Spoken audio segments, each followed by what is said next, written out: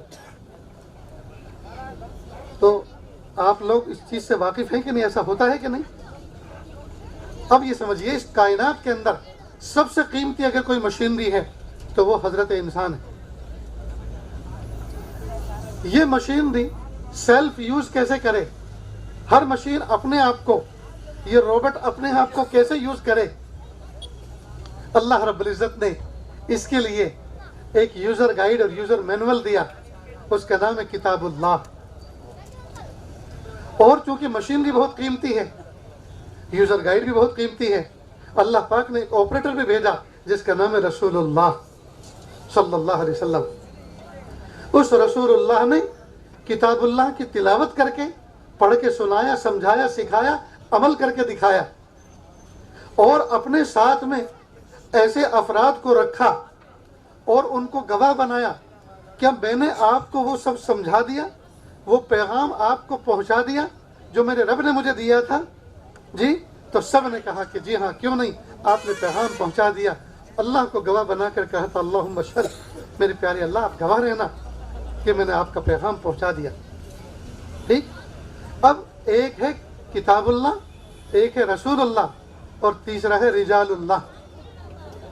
رسول اللہ تو اپنا وقت پورا کر کے دنیا سے چلے گئے، رجال اللہ صبح قیامت تک آتے رہیں گے۔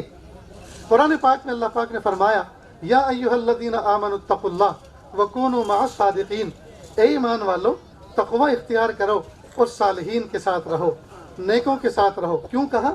اس لیے کہ اللہ تعالیٰ کریٹر ہیں، اللہ تعالیٰ انسانوں کو بنانے والے ہیں، تو بنانے والا کریٹر اپنی پروڈکٹ کے بارے میں سمجھتا ہے کہ اس کے اچھے پوائنٹ کون سے ہیں، کمزور پوائنٹ کون سے ہیں۔ تو اللہ تعالیٰ نے انسان کو پیدا کر کے بتا دیا اے انسان تیری مجبوری یہ ہے کہ تجھے کسی نہ کسی کے ساتھ کی ضرورت پڑتی ہے، تبھی جا کے تو نفع نقصان سیکھتا ہے۔ لہٰذا دوستو اچھی طرح سمجھ لو کہ انسانوں کا مزاج جو ہے نا سیکھنے سکھانے کا، جتنی اچھائیاں اور برائیاں انسانوں میں ہیں وہ کسی نہ کسی صحبت کا نتیجہ ہے۔ چنانچہ ایک بچہ زندگی بھر سگریٹ نہ پیے ممکن ہے، لیکن سگریٹ پینے والوں کے ساتھ رہے اور زندگی میں ایک بار بھی نہ پیے ناممکن ہے۔ ایک بچہ زندگی بھر گالی نہ دے یہ ممکن ہے، لیکن گالی دینے والے بچوں کے ساتھ کھیلے اور ایک بار بھی گالی نہ دے یہ ناممکن ہے۔ صحبت کا اثر ہوتا ہے، صحبت کا اثر ہوتا ہے۔ اور تو اور جاندار تو جاندار، بے جانوں کی بھی صحبت کا اثر ہوتا ہے۔ کیسے؟ آپ نے دیکھا ہوگا جو ریڈیو ریپیئر کرتے ہیں، اب تو ریڈیو ہی ختم ہو گئی، ریڈیو جانتے ہیں؟ تھوڑا تھوڑا جانتے ہیں۔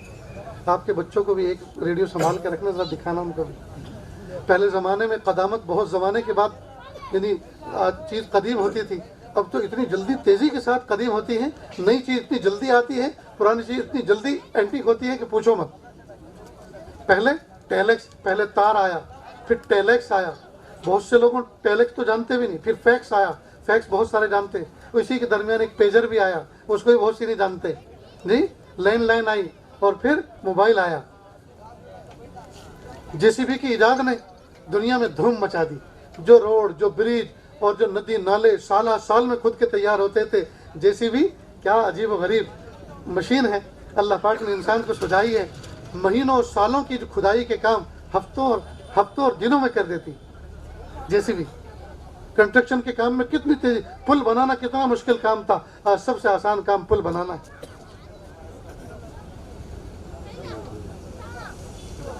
بہرحال تو میں بات کر رہا تھا ریڈیو والے، یہ جو اسپیکر ہوتا ہے نا، ایک تو ہوتا ہے مائک جو آواز کو کیچ کرتا ہے، اور اسپیکر جو آواز کو آگے پہنچاتا ہے۔ مثلا یہ جو کولم کھڑا ہوا ہے، اس کے اندر ایک بڑا سا ایک اسپیکر لگا ہوا ہے جو بول رہا ہے، میری آواز کو زور سے آگے تک پہنچا رہا ہے۔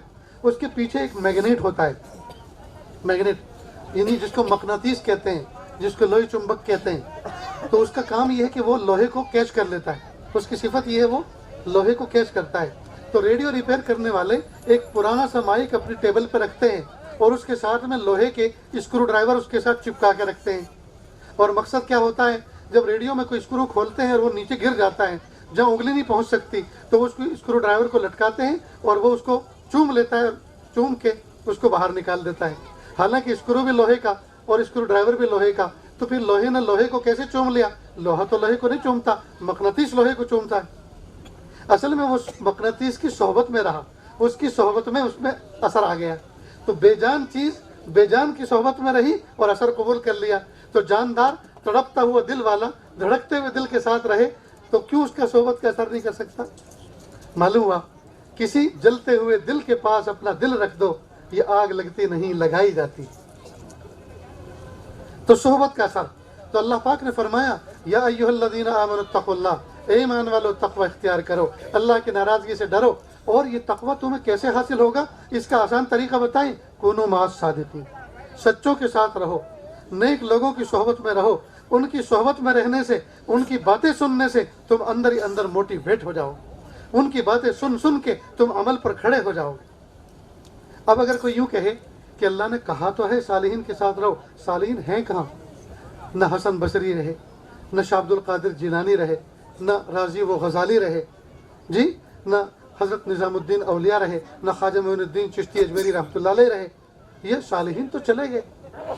دوستو اس سے بڑھ کر جھوٹ اور کوئی الزام بھی اللہ کی ذات پہ ہو سکتا ہے کہ اس اللہ نے یہ تو کہا ہے صالحین کے ساتھ رہو، لیکن صالحین کو اللہ نے بھیجنا بند کر دیا۔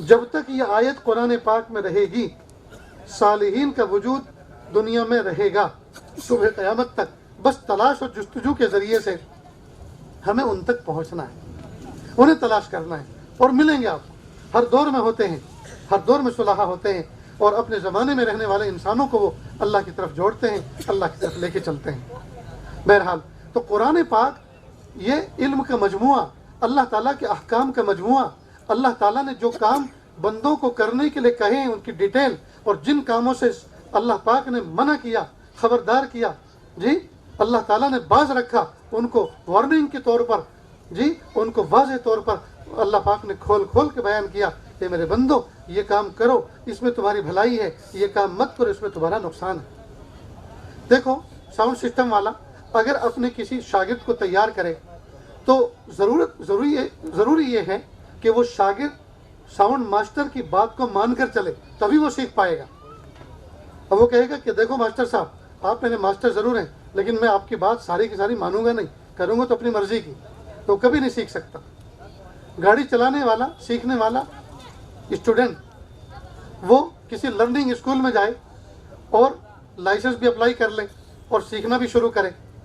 اب لیفٹ سائڈ پر ٹرینر بیٹھا ہے، رائٹ سائڈ پہ اسٹیئرنگ پکڑ کے سیکھنے والا بیٹھا ہے، اسٹوڈنٹ بیٹھا ہے، کہا سر دیکھو میں نے آپ کے اسکول میں داخلہ ضرور لیا ہے، بڑے باپ کا بیٹا ہوں، اور آپ تو ایک گئی گزری فیملی سے تعلق رکھتے ہیں، آپ کی بات ماننا میری توہین ہے، لہٰذا میں چلاؤں گا اپنے حساب سے۔ تو بتائیے وہ چلا پائے گا؟ وہ خود بھی ہلاک ہوگا، نہ جانے کتنوں کو مارے گا۔ معلوم ہوا جتنے بھی کام ہیں وہ کسی نہ کسی کے کہنے سے بنتے ہیں۔ تو جب دنیا کے کام کہنے والے سے بنتے ہیں، سکھانے والے سے سیکھتے ہیں، تو اس کائنات کا جو نظام رب نے بنایا ہے، اس رب نے جو احکام دیے ہیں، اگر ہم ان احکام پر 100% عمل کریں گے تو انشاءاللہ دنیا اور آخرت میں ہم کامیاب ہوں گے۔ میں ایک مثال دے کر ایک بات سمجھایا کرتا ہوں کہ دیکھو اللہ تعالیٰ کے حکم چلتے ہیں، اللہ کا حکم چلتا ہے۔ اس مجمع کے اندر اگر کوئی ناچنا چاہے، اس مجمع کے اندر اگر کوئی ناچنا چاہے جی تو کوئی ناچنے دے گا؟ جی آج تو خوشی کا دن ہے، ناچ لو. کوئی ناچنے دے گا؟ کوئی نہیں. ناچنا جائز ہے جائز ناجائز؟ کس نے منع کیا؟ اللہ نے. لیکن مور ناچتا ہے کہ نہیں؟ کس نے سکھایا؟ کسی ٹرینر نے سکھایا؟ پیدائشی طور پہ کس نے سکھایا؟ اللہ نے. دیکھا میرے اللہ کے احکام. تمہیں کہا خبردار ٹھمکا مت لگانا، ڈانس مت کرنا، میں جو کہہ رہا ہوں اس پر عمل کرو ورنہ پکڑے جاؤ گے، مارے جاؤ گے، عذاب دیا جائے گا. اور مور کو کہا ناچو، جم کے ناچو، دیکھے میرے بندے تمہیں اور خوش ہوں. تو حکم کس کا چلتا ہے؟ اللہ کا. دوسری مثال، بیوی، ماں، بیٹی، بہن، یہ کون ہے؟ سب کی سب لیڈیز ہیں نا، سب کی سب عورتیں ہیں. سب کے جسم کا سسٹم ایک جیسا، 2 ہاتھ 2 پیر 2 کان 2 آنکھیں، ہے کہ نہیں؟ لیکن بیوی کے ساتھ شوہر کو ایک عمل کرنے کی اجازت ہے جی، اس کے لیے جائز ہے. وہ عمل ماں کے ساتھ، بہن کے ساتھ، بیٹی کے ساتھ حرام ہے. یہ حکم کس کا ہے؟ اللہ کا. یہ حکم اللہ کا ہے. تو حکم کس کا چلتا ہے؟ اللہ کا. جانوروں میں دیکھو، ایک بکری نے مثلا 2 بچے دیے، ایک بیٹا ایک بیٹی. اب یہ جب بڑے ہوئے تو یہی بیٹا بہن کے ساتھ بھی اور ماں کے ساتھ بھی وہ عمل کرتا ہے جو انسانوں میں شوہر اپنی بیوی کے ساتھ کرتا ہے جی. اور ان کے ہاں کوئی بنا نہیں. اور یہ نظام کس نے بنایا؟ اسی رب نے. اسی رب نے بنا. معلوم ہے حکم کس کا چلتا ہے؟ اللہ کا. بکرا کھانا جائز جی، کتا بھی تو گوشت کا بنا ہے، وہ حرام. حکم کس کا چلتا ہے؟ اللہ کا. معلوم ہوا اللہ رب العزت نے انسانوں کے لیے نفع نقصان رکھ دیے ہیں. اللہ حاکم بھی ہیں اور حکیم بھی ہیں. اللہ حاکم بھی ہیں اور حکیم بھی ہیں. اس رب نے ہمارے حق میں جو احکام نافذ کیے ہیں اسی میں حکمت ہے، اسی میں ہمارے فائدے ہیں. انہی کو مان کر چلنے میں دنیا اور آخرت کی کامیابی. اور جن چیزوں سے رب نے منع کیا ہے ہم سب کو ان چیزوں سے بچنا ضروری ہے. اسی میں ہمارا فائدہ ہے، دنیا کا بھی اور آخرت کا بھی. اتنی بات سمجھ میں آ گئی؟ اللہ رب العزت نے یہ جو اللہ کا گھر بندوں کے ذریعے سے بنوایا، بندوں کے ذریعے سے بنایا، معلوم ہے اس کا رخ کدھر کو ہے؟ کدھر کو ہے؟ کعبۃ اللہ کی طرف. اور کعبۃ اللہ کیا ہے؟ ان اول بیت وضع للناس للذی ببکۃ مبارکا وہدی للعالمین. بے شک وہ پہلا گھر جو اللہ پاک نے انسانوں کے لیے بنایا وہ مکہ میں ہے. اللہ پاک ایڈریس بتا رہے ہیں کہاں ہے، وہ مکہ میں ہے. اور پھر فائدہ بیان کر رہے ہیں. اس کا فائدہ کیا ہے؟ مبارکا وہدی للعالمین. وہ باعث برکت ہے اور باعث ہدایت ہے عالمین کے لیے. ٹھیک. لفظ مبارک یہ برکت سے بنا ہے. اور برکت کسے کہتے ہیں؟ زیادتی کے. برکت کسے کہتے ہیں؟ بولو نا، کچھ تو بولو. زیادتی کے. سب لوگ مانتے ہیں زیادتی. تو ہم لوگوں کا یہی تصور ہے کہ برکت کے معنی ڈھیر، برکت کے معنی زیادتی. حالانکہ یہ برکت کا صحیح مفہوم نہیں ہے. ایک درجے میں ہے لیکن صحیح مفہوم برکت کا یہ نہیں. اور ہم لوگ کیا سمجھتے ہیں؟ برکت کا تعلق 2-3 چیزوں کے ساتھ ہے. ایک تو دیگ کے ساتھ، وہ گھٹنے نہ پائے جی. منتسبین دعا کریں اللہ اس میں برکت دے دے. مجمع زیادہ ہو گیا ہے، برکت زیادہ ہو جائے. ٹھیک. اور پیسوں کے ساتھ، پیسے ڈھیر سارے ہوں، پیسوں میں برکت ہو. بس 2-4 چیزوں کے ساتھ ہم برکت کو کنیکٹ سمجھتے ہیں. چنانچہ ایک بھائی اگر جا رہے ہوں اور بہن کپڑے دھو رہی ہوں، بہن کیا کر رہی ہو؟ بھائی جان کپڑے دھو رہی ہوں. اللہ تعالیٰ برکت دے. نہ برکت کی دعا مت کرو، بہت سارے ڈھیر سارے دھونے پڑیں گے. تو وہ کیونکہ اس کے ذہن میں یہ بیٹھا ہوا ہے برکت کے معنی زیادتی کے ہیں. حالانکہ یہاں برکت کا مطلب یہ اللہ تمہارے وقت میں برکت دے، اللہ قوت بازو میں برکت دے، تھوڑے وقت میں زیادہ آسانی کے ساتھ یہ کپڑے فنش ہو جائیں. اللہ تمہارے صابن میں برکت دے، اللہ تمہارے ڈٹرجنٹ میں برکت دے، اللہ تمہارے میونسپلٹی کا جو نل پانی آ رہا ہے اس میں برکت دے. برکت کا مطلب یہاں یہ سب ہے. لیکن وہ سمجھ رہے نہیں زیادتی. چنانچہ ہمارے اصل وطن میں ایک امیر حسن کر کے ایک چھوٹے سے آدمی تھے. ہم بڑے بڑے کرتے تھے، قد چھوٹا سا تھا. یہ اس زمانے کی بات ہے، اب سے 30-35-40 سال پہلے، جب لوگوں کے پاس جو ہے اتنی برکتیں نہیں تھیں اور اتنی نعمتیں نہیں تھیں. گھر کے اندر اگر 6 مہمان آ جائیں تو 6 کپ اور پیالی دستیاب نہیں تھی. پڑوس میں سے جا کے لا کے کہتے بھائی مہمان آ رہے کچھ برتن دو. اب کسی کی چھوٹی، کسی کے یہاں سے بڑی، کسی کے یہاں سے کالی، کسی کے یہاں سے پیلی، پچرنگی سب برتن آیا کرتے تھے. چنانچہ اب یہ امیر حسن کسی کے گھر میں گئے، کافی سارے مہمان تھے، کوئی رشتے ناتے کا معاملہ تھا، 10-12 مہمان گئے تھے. تو مختلف قسم کی پلیٹیں تقسیم ہوئی. تو امیر حسن چھوٹے سے قد کے تھے، حالانکہ شادی شدہ بڑے تھے، بچے تھے. تو چھوٹا سا بچہ سمجھ کے ان کو کسی نے پلیٹ بھی چھوٹی سی دے دی. اب اس علاقے کے اندر یہ عرف ہے کہ جب مہمان کھانے کے لیے بیٹھ جاتے ہیں اور سالن وغیرہ اور کھانا سرو کر دیا جاتا ہے تو کوئی کھاتا نہیں ہے. جو ذمہ دار ہوتے کہتے ہیں بھائی شروع کرو، بسم اللہ کرو. تو سب بسم اللہ کرتے ہیں. تو میزبان نے کہا بھائی بسم اللہ کرو، تو سب نے کہا بسم اللہ الرحمن الرحیم. لیکن امیر حسن نے کہا بسم اللہ. تو ان سے پوچھا بھائی یہ کیا؟ تو کہا دیکھتے نہیں پلیٹ کتنی چھوٹی سی ہے، بسم اللہ پوری پڑھوں گا تو برکت زیادہ ہوگی، باہر نکل پڑے گا. تو یہ ہے تو لطیفہ، لیکن حقیقت میں مینٹلٹی لوگوں کی کیا ہے وہ درشاتا ہے. یعنی لوگوں کے ذہن میں یہی ہے کہ برکت کے معنی ڈھیر سارا، زیادہ. چنانچہ ہم زمانے تعلیم جب چھوٹے چھوٹے سے تھے تو آپس میں مل کر کچھ کوکنگ کی، کوئی چیز بنائی پکائی. اب آدمی تھے کم اور کھانا تھا زیادہ، کہے بسم اللہ مت پڑھنا کوئی بھی، کون پھینکتا پھرے گا کون، اس لیے بغیر بسم اللہ کے کھاؤ تاکہ سب کو پورا ہو جائے. بسم اللہ پڑھیں گے تو بہت زیادہ برکت ہو جائے گی، پہلے سے زیادہ ہے. تو دیکھو یہ نادانی کی بات تھی ہماری بچوں کی، لیکن مینٹلٹی وہی کہ برکت کے معنی کثرت. حالانکہ برکت کا مطلب یہ نہیں، برکت کے مطلب یہ کہ اللہ تعالیٰ تھوڑے وقت میں تھوڑی نعمتوں میں کام کو پورا فرما دے. تھوڑے وقت میں تھوڑی نعمتوں میں اللہ تعالیٰ کام کو پورا فرما دے، یہ ہے برکت کا مطلب. اور یہ جو میں نے 2 لفظوں میں کہا یہ بھی برکت کا پورا مفہوم درشاتا نہیں، اس لیے کہ اس کے اوپر تو گھنٹوں تقریر کی جا سکتی. ایک تو مثال سے سنیں، آپ کی بستی میں اللہ نہ کرے ایک بزرگ آئے مثلاً، اور آنے کے بعد چاروں طرف دیکھا اور کہا، کسی نوجوان سے پوچھا بیٹا میں دیکھ رہا ہوں لوگوں کے چہرے لٹکے ہوئے ہیں، دل پھٹے پھٹے سے نظر آ رہے ہیں، کوئی ایک دوسرے کو سلام کرنے کے تیار نہیں ہے، کیا بات ہے؟ اس نوجوان نے کہا بابا میں آپ کو کیا بتاؤں، 2 قبیلے اس بستی میں رہتے ہیں اور دونوں میں اتنی گہری دشمنی ہو گئی ہے، کوئی ایک دوسرے کو ملنے کے لیے گلے ملانے کے لیے تیار نہیں ہے، سلام کرنے کے لیے تیار نہیں ہے. حضرت آپ دعا فرمائیں. اچھا. اب سلام پھیرا، نماز ہوئی، فوراً کہا بھائیو میں ایک پردیسی مسافر ہوں، بہت ضروری اہم بات تمہیں کرنی ہے، دعا کے بعد ذرا منبر کے قریب ہو جائیں. قریب ہوئے، سب پہ ایک نظر ڈالی اور محبت سے کہا لوگو محبت سے رہو، لڑائی جھگڑے مت کرو ورنہ تمہاری ہوا اکھڑ جائے.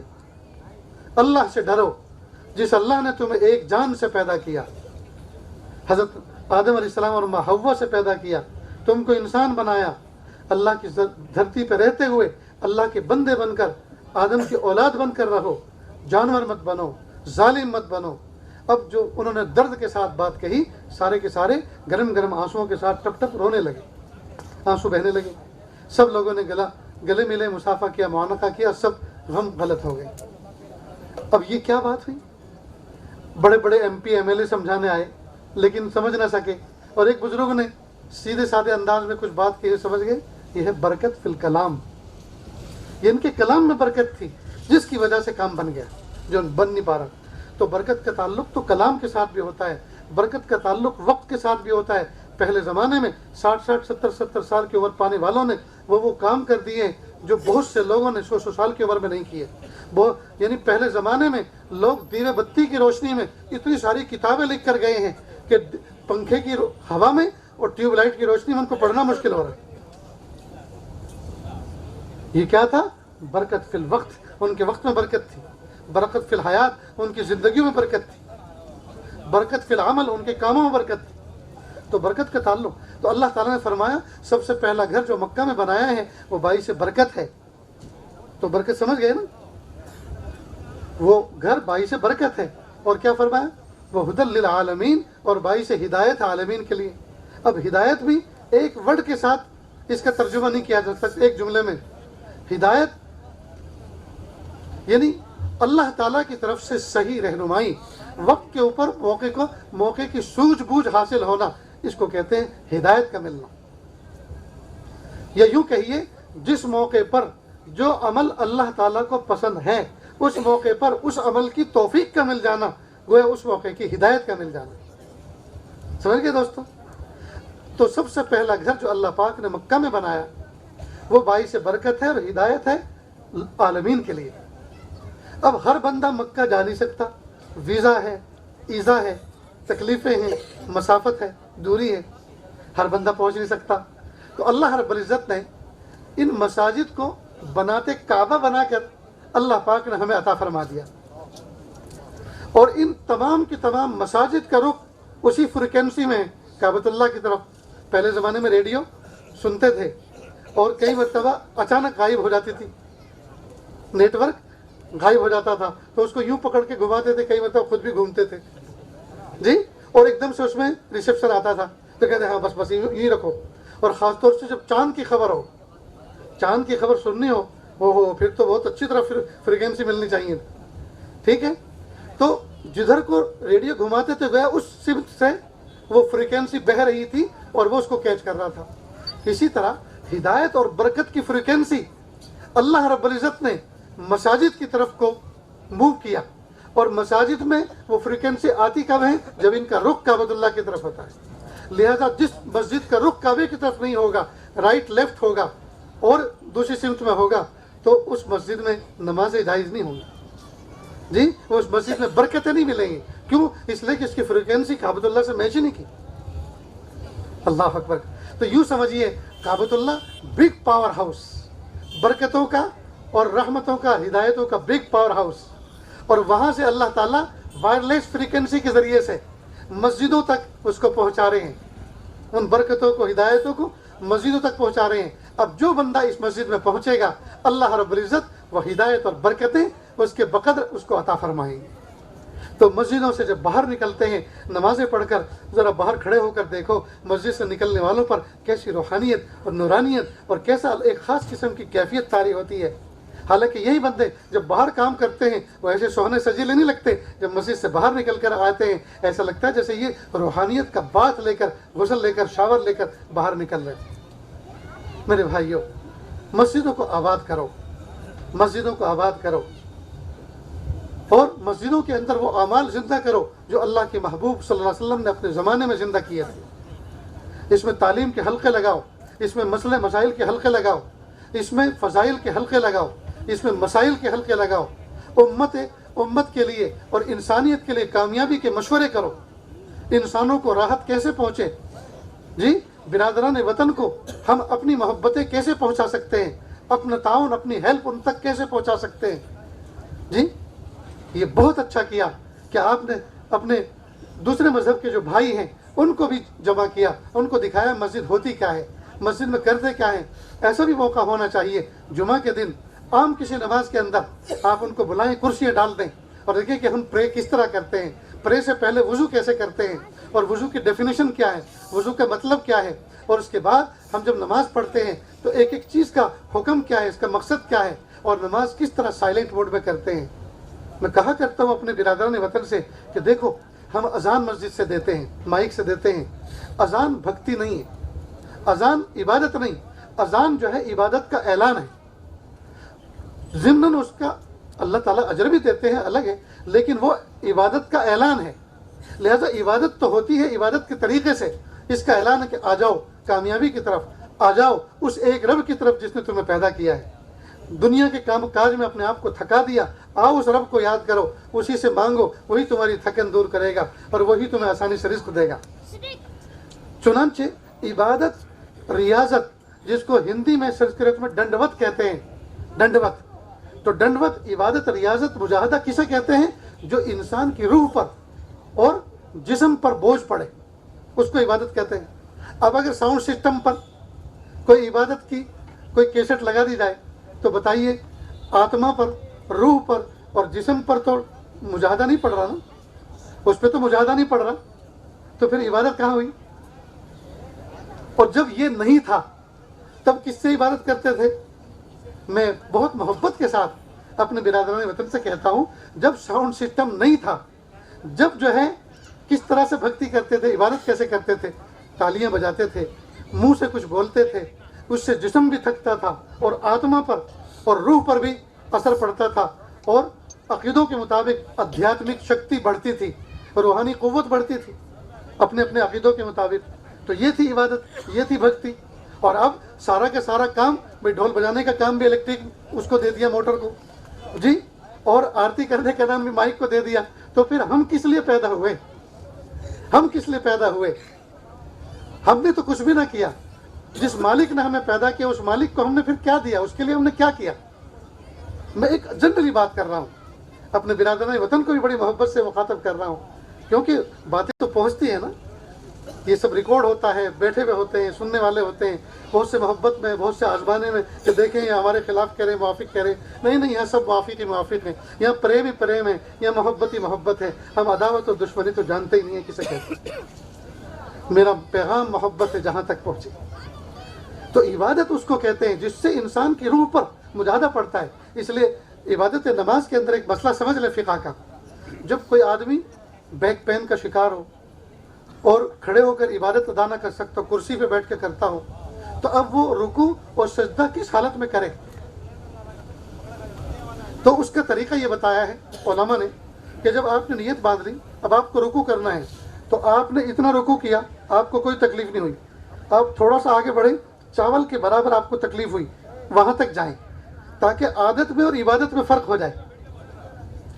اتنے ہلے تو آپ پہ کوئی زور نہیں پڑا، تھوڑا سا اور آگے گئے، اب تھوڑا درد ہوا، تو یہ جو درد کی ابتدا ہوئی یہاں تک جاؤ تاکہ عبادت کا، ریاضت کا حق ادا ہو جائے اور عادت میں اور عبادت میں فرق ہو جائے. اسی طرح سجدے میں. نہیں سمجھے بات؟ تو یہ ہے. تو عبادت کا مطلب ہی یہ ہے، ریاضت کا مطلب ہی یہ ہے کہ انسان کے اعضاء پہ بوجھ پڑے.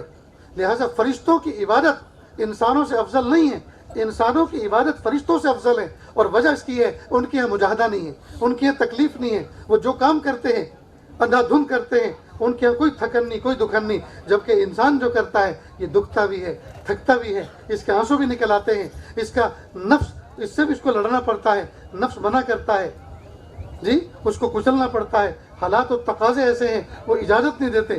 مثلا ٹھنڈی کا موسم ہے، کڑاکے ٹھنڈی پڑ رہی ہے، گرم پانی دستیاب نہیں ہے، فجر کی نماز ادا کرنی ہے، گرم گرم بلینکٹ سے باہر نکلنا ہے، ٹھنڈی ٹھنڈی ہواؤں کا مقابلہ کرنا ہے، دل بہلانے والی بیوی کو چھوڑنا ہے، ٹھنڈے ٹھنڈے پانی سے وضو کرنا ہے اور اللہ کے سامنے ہاتھ باندھ کے کھڑا ہونا ہے. اتنے سارے مجاہدے کر کے گیا. فرشتوں کی یہاں مجاہدے نہیں ہیں، لہٰذا انسان فرشتوں سے افضل بن جاتا ہے. بہرحال میں نے چند باتیں آپ کے سامنے عرض کی، اور اللہ رب العزت ان باتوں پر کہنے سننے سے زیادہ عمل کی توفیق عطا فرمائے. جن لوگوں نے اس خانہ خدا کو بنایا اللہ تعالیٰ ان کو بھرپور بدلہ عطا فرمائے. جنہوں نے اس میں حصہ لیا جی، قدم درم صفوں نے جس طرح سے بھی حصہ لیا، اللہ تعالیٰ ان کی مغفرت کا سامان بنائے. صبح قیامت تک اللہ تعالیٰ اس گھر کو آباد رکھے، شاداب رکھے، اور جو بھی اس کو محبت کی نظر سے دیکھے اللہ تعالیٰ اس کی مغفرت فرمائے. دوستو، آنے والے رمضان کو گزرے ہوئے رمضان سے بہتر بنائیں. آنے والے رمضان کو گزرے ہوئے رمضان کا کفارہ بنائیں اور ٹوٹ کے عبادت کریں. اس سال کتنے سارے لوگ تھے جو پچھلے سال رمضان میں ہمارے ساتھ شریک تھے، آج اس سال تراویح میں ہمارے ساتھ وہ کھڑے نہیں ہوں گے، دنیا سے رخصت ہو گئے. اور ابھی تو رمضان تک میں نہ جانے کتنے جانے والے ہیں. پتہ نہیں میں پہلے چلا جاؤں، پتہ نہیں آپ پہلے چلے جائیں. اللہ تعالیٰ ہم سب کو اللہ گناہوں سے پاک فرما دیں، اللہ رب العزت درجات بلند فرما دیں، اور اللہ تعالیٰ ہمیں ایسا بنا دیں ہم اللہ کو پسند آ جائیں. آخر میں بس ایک بات ذکر کر کے یہ عاجز اپنی بات کو ختم کرتا ہے. اللہ سے دوستو ہم ٹوٹ کے محبت کرنے والے بنیں. اللہ پاک سے ہم ٹوٹ کے محبت کرنے والے بنیں. ہم مخلوق سے عشق لڑاتے ہیں، مخلوق سے محبت کرتے ہیں. افسوس کی بات ہے ہم خالق کائنات سے محبت نہیں کرتے. اسی لیے تو اللہ پاک نے عجیب انداز میں فرمایا قرآن پاک میں، وما قدر اللہ حق قدری، لوگوں نے میری قدر کو نہیں پہچانا. آج ہمارا حال یہ ہے، اگر کوئی آدمی ہمیں 100 روپے قرضہ دے دے تو جب بھی قریب سے گزرتے ہیں جھک جھک کے سلام کرتے ہیں. گود میں پوتا نواسا ہو، انکل ہیں سلام کرو ان کو. کیوں؟ اس لیے کہ ہمارے محسن نے کسی موقع پہ 100 روپے قرضہ دیا تھا. انسانوں کے اتنے شکر گزار جس رب رحمان نے بے شمار نعمتیں ہمیں عطا فرمائی ہیں، کبھی پھوٹے منہ سے اس کا شکریہ ادا نہیں کرتے، کبھی پھوٹے منہ سے اس کی نعمتوں پر اظہار تشکر نہیں کرتے. یہ ہماری بڑی نمک حرامی کی بات ہے. سیدنا موسیٰ علیہ السلام نے ایک مرتبہ اللہ سے پوچھا، میں اپنی بات کو ختم کر رہا ہوں، سیدنا موسیٰ علیہ السلام نے ایک مرتبہ اللہ سے پوچھا، پیارے اللہ، آسمان کی چھت کے نیچے آپ کا مبغوض بندہ جس پر آپ ناراض ہوں کون ہے؟ میں اس کو دیکھنا چاہتا ہوں۔ اللہ نے فرمایا، اچھا جاؤ میرے لاڈلے موسیٰ، فلاں فلاں بستی میں جاؤ، فلاں فلاں بستی میں جاؤ، ایک شخص بیٹھا ہوا نظر آئے گا، وہ میرا مبغوض بندہ ہے۔ سیدنا موسیٰ علیہ السلام گئے، دیکھا، عبرت پکڑی، اللہ سے پناہ مانگی، چلے آئے۔ پھر کچھ دن کے بعد شوق پیدا ہوا اور کہا، پیارے اللہ، وقت کے نبی کے بعد سب سے پیارا اور محبوب بندہ آپ کا کون ہوتا ہے؟ میں اس کو دیکھنا چاہتا ہوں، اللہ پتہ بتائیے۔ اللہ نے فرمایا، اچھا دیکھنا چاہتے ہو؟ فلاں بستی میں جاؤ، ایک شخص فلاں جگہ بیٹھا ہوا ہے، وہ میرا محبوب بندہ ہے۔ سیدنا موسیٰ علیہ السلام گئے اور حیرت کی انتہا نہ رہی، کل جس کے بارے میں یہ بتایا تھا یہ مبغوض ہے، آج اسی کو اللہ نے اپنا محبوب بنا کے بٹھایا ہے۔ فوراً پوچھا، پیارے اللہ کیا ماجرا ہے؟ کل تک جو مبغوض تھا آج محبوب بنا بیٹھا ہے؟ پیارے اللہ نے فرمایا، اے میرے لاڈلے موسیٰ، کل رات کی بات ہے، یہ اپنے چھوٹے سے بچے کو ہاتھ پکڑ کر رات کی تاریکی میں لے جا رہا تھا، اور بچوں کی عادت ہوتی ہے وہ سوال پہ سوال کرتے ہیں۔ تو بچے نے پوچھا، ابو یہ جو ستارے چمک رہے ہیں کیا یہ بہت بڑے ہیں؟ کہ ہاں بیٹا کافی بڑے ہیں۔ کہ ان سے بڑی بھی کوئی چیز ہے؟ کہ ہاں بیٹا دیکھتے نہیں وہ چاند جب نکلتا ہے سارے ستاروں کو اپنے دامن میں لے لیتا ہے، سب ٹمٹما جاتے ہیں، مدھم پڑ جاتے ہیں، وہ اکیلا جگمگاتا ہے۔ تو چاند ان ستاروں سے بڑا ہے؟ کہ ابو پھر اس سے بڑی بھی کوئی چیز ہے؟ ہاں بیٹا یہ آپ نے نہیں دیکھا سورج جب نکلتا ہے تو چاند بھی مان پڑ جاتا ہے، سورج اس سے بھی بڑا ہے۔ کہ ابو پھر سورج سے بڑی بھی کوئی چیز ہے؟ ہاں بیٹا آپ آسمان کو نہیں دیکھتے، جس آسمان میں یہ سارے کے سارے ٹکے ہوئے ہیں، جی اللہ نے سب کو ٹانک دیا ہے۔ تو ابو پھر آسمان سے بڑی بھی کوئی چیز ہے؟ ہاں بیٹا میرے رب کا عرش وہ سب سے بڑا ہے۔ ابو عرش سے بڑی بھی کوئی چیز ہے؟ ہاں بیٹا وہ کیا ہے؟ تیرے باپ کے گناہ۔ اب وہ معصوم بچہ وہ کیا جانے کہ ابو نے کیا بات کہہ دی، اور گناہ کسے کہتے ہیں؟ پھر ابو کی گناہ سے بڑی کوئی چیز ہے؟ ہاں بیٹا میرے رب کی رحمت۔ اے میرے لاڈلے موسیٰ، جس بندے نے اپنے گناہ کو اتنا بڑا سمجھا کہ میرے عرش سے بڑا جانا، اور پھر اس کے بچے کے پوچھنے پر کہ اس سے بڑی کیا چیز ہے، اس بچے کے دل میں یہ بات بٹھا رہا ہے اور میری رحمت کا تعارف کرا رہا ہے کہ میرے رب کی رحمت سب سے بڑی ہے، بھلا میں ایسے کو اپنا مبغوض کیسے بنا سکتا ہوں؟ میں نے اس کو اپنا محبوب بنا لیا ہے۔ میرے بھائیوں، میرے اور آپ کے گناہ بڑے نہیں ہیں، اللہ کی مغفرت بڑی ہے۔ میرے اور آپ کے قرضے بڑے نہیں ہیں، اللہ کے خزانے بڑے ہیں۔ میری اور آپ کی بیماری بڑی نہیں ہے، اللہ کی شفا بڑی ہے۔ میری اور آپ کی پریشانی بڑی نہیں ہے، اللہ کی رحمتیں بڑی ہیں، اللہ کی نعمتیں بڑی ہیں۔ ہم مایوس نہ ہوں۔ دیکھو ہم سب کے سب آج مسجد کا افتتاح ہے، بستی والوں نے نہا دھو کر صاف ستھرے کپڑے پہنے، جی صاف ستھرے کپڑے پہننے کے بعد کوئی جان بوجھ کے میلہ کرتا ہے؟ لیکن میلے ہو جاتے ہیں کہ نہیں؟ تو میلے کرنے سے ہوتے ہیں یہ خود ہو جاتے ہیں؟ میلے کیا نہیں کرتے، میلے ہو جاتے ہیں۔ ٹھیک اسی طرح بندہ مومن گناہ کیا نہیں کرتے، نفس و شیطان کے غلبے سے ہو جایا کرتے ہیں۔ جب کپڑے میلے ہو جاتے ہیں تو کپڑوں کو پھینکا نہیں کرتے بلکہ دھو لیا کرتے ہیں۔ جب بندوں سے گناہ ہو جاتے ہیں، بندے کرتے نہیں ہیں، جب ہو جاتے ہیں تو پھر مایوس ہوا نہیں کرتے، اللہ کی رحمت کو دیکھتے ہوئے توبہ کر لیا کرتے ہیں۔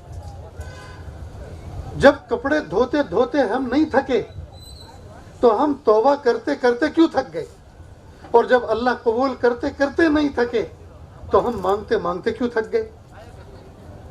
یاد رکھیں، اگر ہم نے توبہ کی پھر نفس و شیطان نے گناہ کرا دیا، پھر توبہ کی پھر گناہ ہو گیا، پھر توبہ کی پھر گناہ ہو گیا، گھبرائیں نہیں۔ اگر اسی طرح قیامت تک مرتے دم تک کرتے رہے، انشاءاللہ جیت آپ کی ہوگی، فتح آپ کی ہوگی، نفس و شیطان کی نہیں ہوگی۔ اور یہ بھی استقامت کی ایک علامت ہے کہ بندہ ہارا نہیں ہے، مایوس نہیں ہوا۔ بار بار گناہ کرنا، بار بار توبہ کرنا، یہ بھی استقامت کی ایک قسم ہے۔ اس لیے مایوس نہ ہو دوستو، گناہ کرے نہیں، اگر ہو جائے تو مایوس نہ ہو، اس لیے کہ غفور الرحیم رب موجود ہے۔ کتابوں میں لکھا ہے اگر سارے کے سارے حضرت آدم علیہ السلام کی اولاد گناہ کرنا چھوڑ دیں تو اللہ تعالیٰ ایک دوسری مخلوق پیدا فرمائے جو گناہ کرے پھر توبہ کرے پھر اللہ اس کو معاف فرمائے. معلوم ہوا اللہ تعالیٰ کو معاف کرنا پسند ہے. اور یاد رکھیں اگر اللہ سب کچھ ہوتے لیکن معاف نہ کرتے تو یہ اللہ کی ذات میں عیب تھا, اور اللہ بے عیب ہے. اللہ بے عیب ہے. اور میں تو کہا کرتا ہوں ہر عبادت کے لیے نیک ہونا ضروری, ہر عبادت کے لیے نیک ہونا ضروری. توبہ ایک ایسی عبادت ہے کہ اس کے لیے گنہگار ہونا ضروری, اس کے لیے گنہگار ہونا ضروری. ایسا سمجھیے جیسے پہلے زمانے میں ریلوے اسٹیشن پر کھڑکیاں ہوتی تھیں جی, ونڈو فار وومین, عورتوں کے لیے یہاں سے وہ ٹکٹ لیں, window for man, window for soldier, window for handicap, معذور یہاں سے لیں, فوجی یہاں سے لیں, عورتیں یہاں سے لیں, مرد یہاں سے لیں, لائن میں لگیں. ایسا اللہ تعالیٰ نے اپنی رحمتوں کی ونڈوز بنائی ہیں, ان پہ لکھوایا ہے ونڈو فار صلاح, ونڈو فار زکات, ونڈو فار حج عمرہ جی, اور ونڈو فار گنہگار. یہ گنہگاروں کے لیے ونڈو ہے, وہ اپنی فائل یہاں سے پروسیس کریں. اللہ اکبر کبیر. میرے بھائیوں مایوس نہ ہو, آخری بات کہہ کے بات ختم کرتا ہوں. اگر کسی بچے کے ابا مالدار ہوں تو اس بچے کو کسی بات کا غم ہوتا ہے؟ ابو ٹوائے چاہیے, ہاں بیٹا لاتا ہوں, آ جاتے. ابو سائیکل چاہیے, ہاں بیٹا لاتا ہوں. ابو آئس کریم کھانے, چلو بیٹا گاڑی میں بیٹھو چلتے ہیں. تو جس بچے کے ابا مالدار ہوتے ہیں اس بچے کو کسی بات کی فکر ہوتی؟ میرے اور آپ کے ربا مالدار ہیں, میرے اور آپ کے ربا مالدار ہیں, پھر ہمیں کس بات کی جوکو ہے, پھر ہمیں کس بات. اپنا خاص گھر نہیں ہے, یہ بھاڑے کے گھر میں ہے. کتنی ان کی امیدیں تمنائیں جاگتی ہوں گی ان کے دل میں جب جب بھی یہ مسجد کو دیکھیں گے. اور آج کے جب دن اتنا سارا مجمع تاریخی مجمع ہے اور ان کے دل میں کیا کیا تمنائیں آئیں گی, اللہ تعالیٰ ان کے تمناؤں کا بھرپور بدلہ دے. میں دعا کرتا ہوں, حضرت بھی دعا کریں گے کہ جو حضرت جو ان کے لیے خاص گھر کا انتظام فرمائے.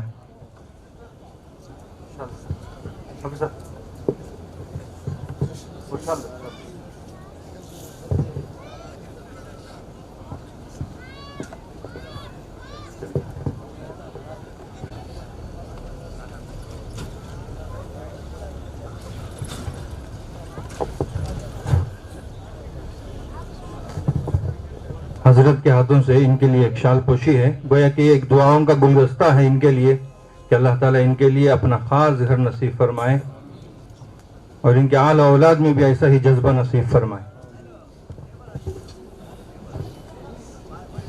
دعا کر لیں. بسم اللہ الرحمن الرحیم. الحمد للہ رب العالمین الرحمن الرحیم مالک یوم الدین ایاک نعبد و ایاک نستعین اهدنا الصراط المستقیم صراط الذین انعمت علیہم غیر المغضوب علیہم ولا الضالین آمین یا رب العالمین. اللہ جی ہم ظاہر میں آپ کے بندے اور حقیقت میں نہایت گندے. اللہ ہمارے دلوں کی گندگی کو دور فرما, ہمیں اپنی بندگی کا سلیقہ عطا فرما, شرمندگی والے کاموں سے ہماری حفاظت فرما, برے دن سے, بری بات سے, بری رات سے, برے انجام سے ہماری حفاظت فرما, سوء خاتمہ سے ہماری حفاظت فرما. اللہ جی یہ ہاتھ اٹھائے جانے کے قابل نہیں اور یہ زبان کچھ سوال کرنے کے قابل نہیں. آپ سے نہ مانگے تو کس سے مانگیں, آپ سے سوال نہ کریں تو کس سے سوال کریں. ایک کمزور ایک قوی کے دروازے پر, ایک سائل ایک سخی کے دروازے پر, ایک محتاج ایک غنی کے دروازے پر حاضر ہے. میرے پیارے اللہ ہم آپ سے بھیک مانگ رہے ہیں. اللہ آپ ہمیں محروم نہ فرمائیے, اللہ محروم نہ فرمائیے, اللہ محروم نہ فرمائیے. میرے پیارے اللہ ہم نے دیکھا دنیا میں کئی مرتبہ ایک بچہ اسکول کے لیے نہا دھو کر اپنا بیگ کندھے پر لٹکا کر گھر سے باہر نکلتا ہے, چند قدم دور جاتا ہے, پھر واپس لوٹ کے آتا ہے اور ابو سے کہتا ہے ابو میرے پاس پین نہیں ہے, میرے پاس قلم نہیں ہے, ٹوٹ گیا, یہ گم ہو گیا, مجھے ضرورت ہے. تو باپ فوراً کھڑا ہوتا ہے, الماری کھولتا ہے اور ایک قیمتی قلم اس کے حوالے کرتا ہے. بیٹا میرے یہ کسی کام کا نہیں ہے, مجھے اب اس کی ضرورت نہیں ہے, میرا کام فون سے ہو جاتا ہے. بیٹا یہ بہت قیمتی ہے, محنت سے پڑھو اور آگے بڑھو. پیارے اللہ دنیا کا ابا ضرورت سے زائد چیز اپنے بچوں کو دے کر خوش ہوتا ہے. میرے پیارے اللہ آپ کے پاس نعمتوں کے خزانے ہیں اور آپ کے کسی کام کے نہیں ہیں, آپ نے بنائی ہیں دینے کے لیے. اللہ ہم بیٹھے ہیں لینے کے لیے. اللہ جی دے دیجئے نا, اللہ جی دے دیجئے. اللہ اپنی رضا دے دیجئے, محبت دے دیجئے, معرفت دے دیجئے, قرب دے دیجئے, ولایت دے دیجئے, مقام احسان دے دیجئے. مقام احسان کا مقام احسان کا کامل احساس دے دیجئے میرے پیارے اللہ، ہم سب کو ایسا بنا دیجئے ہم آپ کو پسند آ جائیں۔ اللہ اپنے قرآن پاک میں فرمایا وَأَمَّا السَّائِلَ فَلَا تَنْهَرْ، سائل کو ڈانٹو نہیں، سائل کو جھڑکو نہیں۔ اللہ جی جب ہم کمزوروں کو آپ نے یہ حکم دیا کہ بھیکاری کو ڈانٹے نہیں، بھیکاری کو جھڑکے نہیں، بالفاظ دیگر اس کو کچھ نہ کچھ دے دو، اے میرے پیارے اللہ، پھر آج ہم بھی تو بھیکاری بن کر آپ کے دربار میں بھیک مانگ رہے ہیں، آپ کے دربار میں ہاتھ پھیلائے ہوئے بیٹھے ہیں۔ میرے پیارے اللہ آپ ڈانٹیے نہیں، اللہ جی آپ بھگا نہ دیجئے، آپ کھدیڑ نہ دیجئے، اللہ جی دے دیجئے، اللہ اپنی رضا دے دیجئے، اللہ اپنی محبت دے دیجئے، اللہ اپنی معرفت دے دیجئے، اللہ اپنا قرب دے دیجئے، اللہ اپنی ولایت دے دیجئے۔ میرے پیارے اللہ زندگی کا قیمتی حصہ غفلتوں میں گزر گیا، نہیں پتہ زندگی کی شام اب کس گلی میں ہوگی، کس حال میں ہوگی، کلمہ بھی نصیب ہوتا ہے کہ نہیں ہوتا، کفن دفن بھی مقدر ہوتا ہے کہ نہیں ہوتا۔ اے میرے پیارے رب، سر کے سیاہ بال سفید ہو چلے، داڑھی کے کالے بال سفید ہو چلے۔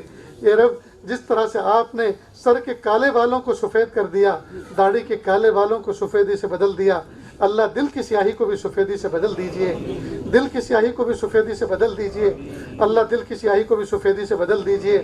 میرے پیارے اللہ، ایک اندھا فقیر، ایک نابینا بوڑھا فقیر اندازے سے لوگوں کے دروازوں پر کھڑے ہو کر بھیک مانگتا پھر رہا تھا۔ ایک دروازے پہ کھڑا ہوا اندھے بوڑھے فقیر نے سوچا یہ کسی سیٹھ کا، امیر کبیر کا گھر ہے۔ اس نے بڑی امیدوں کے ساتھ بڑی اونچی آواز سے صدا لگائی، او اونچے دروازے والے، او اونچی کھڑکی والے، دے دے اللہ کے نام پر، اللہ تیرا بھلا کرے۔ 3 مرتبہ صدا لگانے کے بعد جب جواب کوئی نہ ملا تو کہنے لگا کس کنجوس کا گھر ہے، کس بخیل کا گھر ہے، ارے نہیں دینا تو مت دے، تو مالک ہے اپنے مال کا، میں کوئی زبردستی چھیننے تو نہیں آیا، لیکن میرے بڑھاپے پر، میرے اندھے پن پر ترس کھا کے کم از کم یہ تو کہہ دے، معاف کر، آگے دیکھ، پھر کبھی آنا۔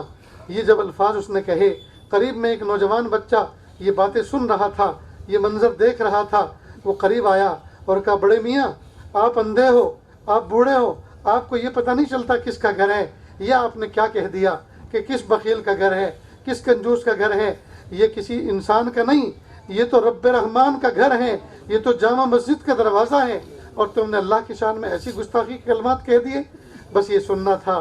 بوڑھا فقیر کانپ گیا، پیالہ پھینک دیا، پیالہ ٹوٹ گیا، سکے نالی میں بہہ گئے، اور مسجد کی چوکھٹ پکڑ کر وہ مسجد میں داخل ہوا، اور بوڑھا فقیر سجدے میں سر رکھ کر رونے لگا اور کہا میرے پیارے اللہ مجھے معاف کر دیجیے، میں نے آپ کو بخیل کہہ دیا، اللہ میں چونکہ نابینا ہوں، اندھا ہوں، مجھے پتہ نہیں چلتا کس کا گھر ہے، کس کا در ہے، اللہ مجھے پتہ ہوتا کہ میرے اللہ کا گھر ہے، بھلا میں ایسا کیوں کہتا، اللہ مجھے معاف کر دیجیے، میں نے بڑی گستاخی کر ڈالی، اللہ مجھے معاف کر دیجیے۔ خوب معافیا مانگنے کے بعد وہ بوڑھا مسجد سے نکلا، جیسے باہر نکل کر آگے چلا، وہ نوجوان کھڑا ہوا انتظار کر رہا تھا کہ بابا اب کس میں بھیک مانگو گے، پیالہ تو تمہارا ٹوٹ چکا، اب کس میں بھیک مانگو گے؟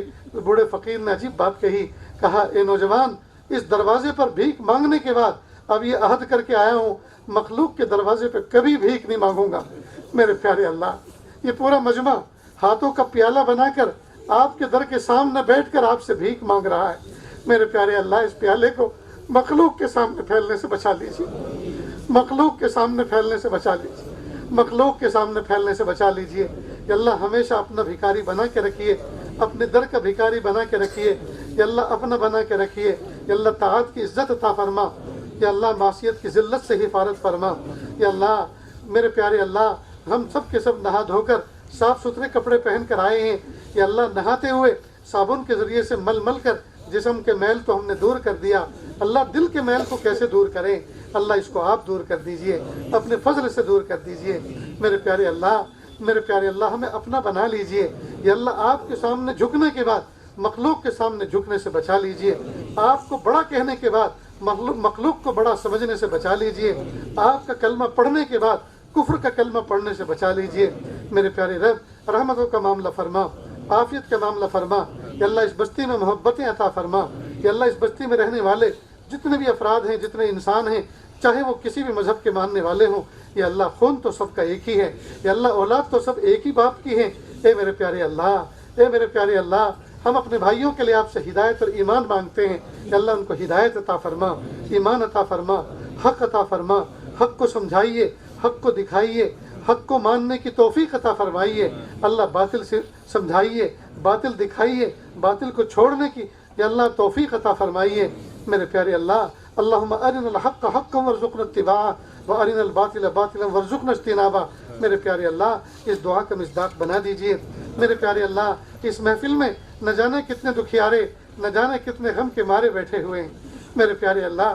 بہت سی تمنائیں تو ایسی ہیں جس کو مخلوق کے سامنے کہہ بھی نہیں سکتے اور دل میں رکھ کر سہ بھی نہیں سکتے۔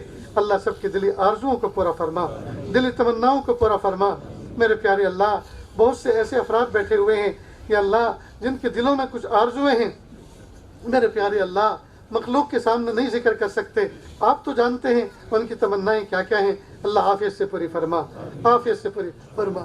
آنے والے رمضان کو گزرے ہوئے رمضان سے بہتر بنا، آنے والے رمضان کو گزرے ہوئے رمضان کا کفارہ بنا کے قبول فرما، اور امت مسلمہ کو اور پوری انسانیت کو اللہ عزت کا مقام ملنے کی توفیق عطا فرما میرے پیارے اللہ۔ ہم سب کو ایسا بنا دیجئے ہم آپ کو پسند آ جائیں یا اللہ۔ اس محفل میں نہ جانے کیسے کیسے دکھیارے بیٹھے ہیں یا اللہ کیسے کیسے غم کے مارے بیٹھے ہیں یا اللہ۔ کسی کا گھر نہیں، کسی کا در نہیں، کسی کا ٹھکانہ نہیں، کوئی روزی کے اعتبار سے پریشان، کوئی صحت کے اعتبار سے پریشان، کوئی اولاد کی نافرمانی سے پریشان، کوئی اپنی بیوی کی نافرمانی سے پریشان یا اللہ۔ سب کے ساتھ میں مسائل لگے ہوئے ہیں یا اللہ۔ سب کے دل کی دھڑکنوں سے، ارادوں سے اور مرادوں سے آپ واقف ہیں۔